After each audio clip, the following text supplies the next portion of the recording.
Hello，大家好，我係小丸，歡迎嚟到小丸又有心事。今日係我第一條片，好緊張，亦都好開心，想快啲同大家分享我開呢個 channel 嘅原因。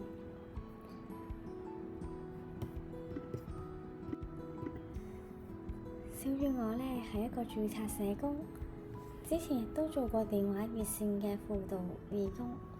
其實我開呢個 channel最主要係因為我屋企人啦，同埋我身邊太多朋友受到情緒病嘅困擾。我媽咪喺我10幾歲嘅時候呢，就已經確診咗有抑鬱症。嗰陣時佢日喊夜喊，成個人喊完之後就瞓覺，冇晒動力。就算有朋友叫佢出街，佢都唔願意，飯又唔肯食啦，涼又唔肯沖。我仲有個好朋友，佢喺我出嚟做嘢嘅時候，亦都有焦慮症發作。因為當時佢嘅上司日日喺度叫佢做嘢，就算收咗工都叫佢做嘢，好多無理嘅要求，佢不斷覺得自己好似做嘅都做唔好，做嘅都做唔到達到上司嘅要求。於是佢嘅焦慮症發作，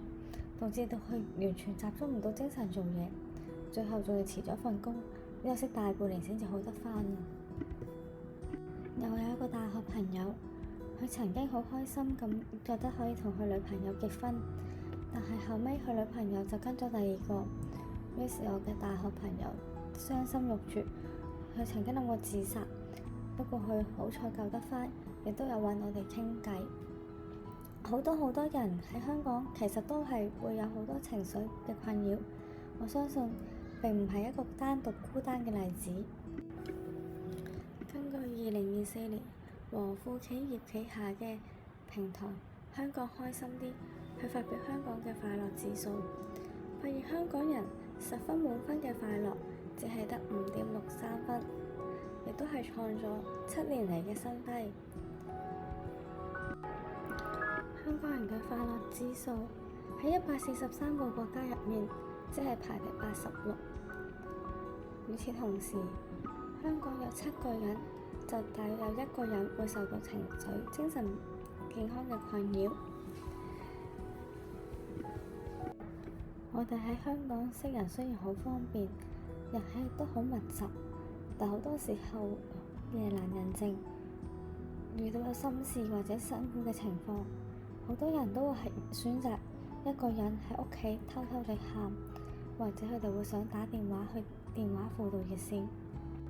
不過電話輔導熱線都唔係咁容易打得通，有陣時亦都會想喺朋友圈入面發表一啲自己唔開心嘅狀況，或者想揾人傾下。不過要發表出嚟，其實都要一定嘅勇氣，又驚俾朋友睇到，又擔心佢唔知點樣諗自己。就算真係發表咗出嚟，可能最後得個讚好，或者有人睇完之後都冇回應，其實都唔容易㗎。我試過，我身邊嘅朋友都試過，所以我先至開小丸又有心事。有陣時我哋就好似入咗一條隧道咁樣，睇唔到幾時先至出到去前路啦，覺得好似入咗一個隧道，一望無際，見嚟見去都揾唔到出路，越諗越灰，越諗越唔開心。所以呢度小丸又有心事，唔係話治療室，亦都唔係一個專業嘅診斷，但係呢個係一個好安全嘅地方。你可以喺度將你自己嘅心事、感情事、原生家庭、職場壓力，定係純粹有一啲感慨嘅事想同大家分享，我都歡迎大家留言俾我。大家可以利用呢段短片下面嘅連結，填寫返點樣稱呼你嘅名稱，你有啲咩事情想分享，按照自己舒服嘅程度去填寫就可以㗎啦。每個星期五之前，我就會睇晒大家嘅